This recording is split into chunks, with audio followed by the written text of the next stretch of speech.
जुड़ गए हैं मेरे साथ। अभय, सवाल मेरा ये था कि ये जो बैठक हुई है आज, ये विपक्षी एका गठबंधन के लिए, सवाल आपने सुन लिया, प्लीज जवाब दीजिएगा। हाँ, मैंने सुन लिया। देखिए, अगर आप पिछले 9 साल का इतिहास देखें तो आप पाएंगे कि पिछले 2 चुनावों में गैर भाजपा एकता का जो इंडेक्स था वो 0 था बिल्कुल।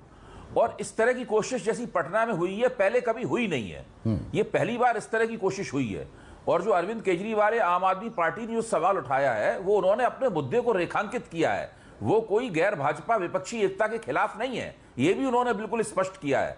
दूसरे, जो अध्यादेश वाला मसला है ये कोई आम आदमी पार्टी का मसला नहीं है, ये एक चुनी हुई सरकार के अधिकारों का सवाल है। दिल्ली में कभी भी किसी की, जिस पार्टी की सरकार बनेगी वो पार्टी उन अधिकारों का उपभोग करेगी। तो ये तो कोई ऐसा मसला नहीं है कि केवल राज्य सरकार से संबंधित मसला हो। और इस विपक्षी एकता लोकसभा चुनाव के लिए है, इसमें कांग्रेस भी इस दृष्टि से उसको देखेगी। मुझे पक्का यकीन है कि कांग्रेस राज्यसभा में कोई भारतीय जनता पार्टी का समर्थन करने के लिए नहीं जा रही है। अभी कौन क्या कह रहा है इस पर हम लोग ज्यादा जोर न दें। मुझे पक्का यकीन है कि कांग्रेस इस मसले के ऊपर भारतीय जनता पार्टी जो बिल लाएगी उसके खिलाफ वोट करेगी, तो ये मसला सुलझ जाएगा। ये कोई राष्ट्रीय स्तर पर नहीं, अभी शीर्ष नेतृत्व में क्या, एक सेकंड, बड़ा 1 मिनट, शीर्ष नेतृत्व में आम आदमी पार्टी कांग्रेस के बीच क्या बात चल रही है ये हमें अभी मुकम्मल जानकारी नहीं है। कोशिशें हो रही हैं ये मुझे मालूम है, पर प्रवक्ताओं में जो खलिश और रंजिश और 36 का आंकड़ा दिखता है वो मतलब एक कंटिन्यूइंग फिनोमिना है। वो एक दूसरे की बखियां उधेड़ने से कोई गुरेज नहीं कर रहे। मुझे ये नहीं पता। एक मिनट, देखिए, हम लोगों को राजनीतिक समीक्षक वो बॉयकॉट करते हैं मीटिंग एजेंडे के ऊपर। अरे भाई, दूसरे को बोलने दीजिए ना प्लीज, उनकी बड़ी देर बाद बारी आई है। अब बोलिए प्लीज। देखिए संदीप जी, आप इजाजत दें तो मैं कुछ कहूं? हाँ प्लीज।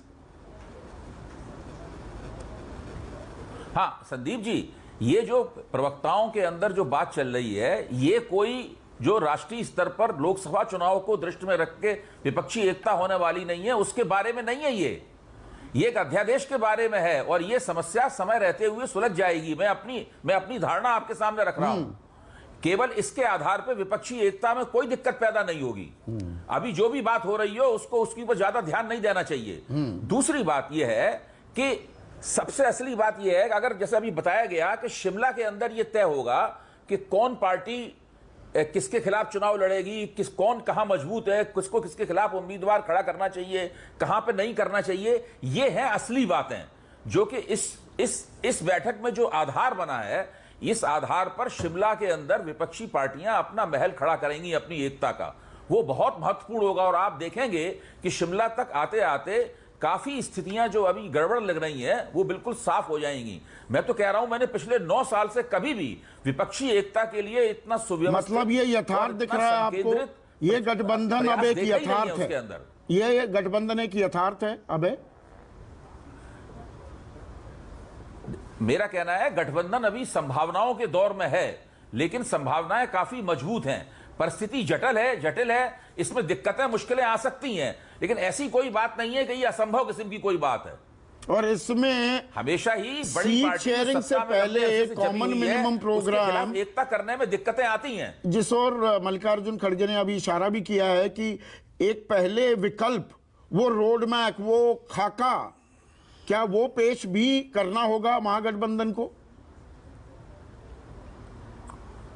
करना ही पड़ेगा। देखिए, एक साझा कार्यक्रम बनाना होगा और साझा कार्यक्रम बनाने में कोई दिक्कत नहीं आएगी। मुझसे बता दीजिए, मैं लिख देता हूं साझा कार्यक्रम, सारी पार्टियां उस पर तैयार हो जाएंगी। आपको भी एक पार्टी बनानी पड़ेगी भाई। आप उन पार्टियों से मुझे दिलवा दीजिए जिम्मेदारी, साझा कार्यक्रम मैं लिख दूंगा, सारी पार्टियां उस पर तैयार हो जाएंगी। साझा कार्यक्रम बनाना बहुत आसान है। तो क्या इसी के चलते बीजेपी की तरफ से बयानों का जो रेला आया है, क्या ये थोड़ी छटपटाहट दिखाता है, या ये जो अंदरूनी कश्मकश है अभी जो आपने कहा कि उसको सुलझाने की प्रक्रिया शुरू हुई है, फास्ट ट्रैक हुई है, अभी इसमें बहुत वक्त लग सकता है? देखिए, पहले चुनाव में 2014 में तो विपक्षी एकता की कोई कोशिश नहीं हुई थी, क्योंकि कांग्रेस जो थी वो इनकम्बेंट पार्टी थी, तो कोई भाजपा विरोधी विपक्षी एकता की कोशिश ही नहीं हुई। 2009 में कोशिश हुई, लेकिन वो बिखरी हुई कोशिश थी, उसका कोई नतीजा नहीं निकला। इस बार भाजपा को पहली बार लग रहा है, एक तो 10 साल की एंटी इनकम्बेंसी उनके खिलाफ है, दूसरी बात यह है कि विपक्ष सुव्यवस्थित रूप से अपनी एकता करने जा रहा है, वैसी एकता जैसी एकताओं में कभी भाजपा खुद विपक्ष के तौर पर भाग लेती थी। तो भाजपा को पता है कि अगर भारतीय उसके 300 साढ़े 300 उम्मीदवारों के खिलाफ किसी भी तरीके से विपक्ष का एक एक उम्मीदवार खड़ा हो गया तो बहुत मुश्किल हो जाएगी इनको चुनाव जीतना। आरपी सिंह, क्विक कमेंट, क्या यही परेशानी है? ऑपोजिशन का यूनिटी इंडेक्स बढ़ता दिख रहा है। मुझे इतना ही कहना है, मिलकर बैठे हैं महफिल में जुगनू सार, ऐलान है कि सूरज को हटाया जाएगा। अरे आप जितने मर्जी जुगनू इकट्ठे हो लें साहब, मैंने अभी कहा कि मामला मुद्दा तो भ्रष्टाचार का है। आपने अभी ऑर्डिनेंस की बात करी, बहन ने भी ऑर्डिनेंस की बात करी। ऑर्डिनेंस में ये नहीं बताते कि पेज नंबर 66 पे क्या है, पैरा नंबर 95 में क्या है, वो जानकारी नहीं देते हैं ना बात की पूरी। और अगर इतना ही है तो ऑर्डिनेंस को कोर्ट में जाकर चैलेंज करते, कोर्ट में तो चैलेंज करेंगे नहीं, ये सिर्फ राजनीति करेंगे। और एक बात बड़ी स्पष्ट है, मैं फिर कह रहा हूँ, और एक पार्टी के भाजपा का प्रवक्ता ने, हम तो चाहते हैं विपक्षी एकता बने, परंतु मुद्दों पर बने, वो इश्यूज पर बने। वो ये नहीं कि राजस्थान में जाकर कहते हैं कि 10 दिन के अंदर कर्जे माफ करें, उससे लाठियां बांधती हैं।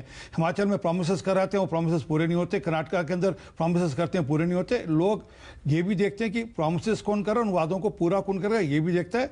और ये जो बार बार आप ढपली बजाते हैं कि लोकतंत्र खतरे में, लोकतंत्र खतरे में, कृपा कर एक पार्लियामेंटर भी आप पे भी प्रश्न लगा दिया कि आपको छूट नहीं अभी जहाँ की आपको, और मेरे ख्याल जितनी रगड़ाई चमकाई जितनी आप करते हैं इतना कोई और करता भी नहीं।